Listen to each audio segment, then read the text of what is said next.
შეხვედრაზე ჩვენს მიერ განხილული იქნა საოკუპაციო ძალების კუთვნილი უპილოტო აპარატების მიერ შემოჭრის საკითხები, რასთან დაკავშირებითაც ჩვენს მიერ წარდგენილი იქნა რამოდენიმე კონკრეტული შემთხვევა.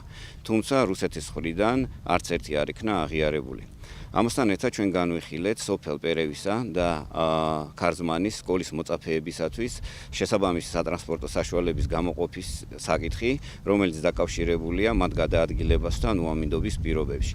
ჩვენს მიერ შეთავაზებულ, ასე ვთქვათ, ვარიანტებს, რომელიც დაკავშირებულია ტრანსპორტით უზრუნველყოფა, მათმა განაცხადეს უარი, ვინაიდან თავად აპირებენ ამ საკითხის მოგვარებას.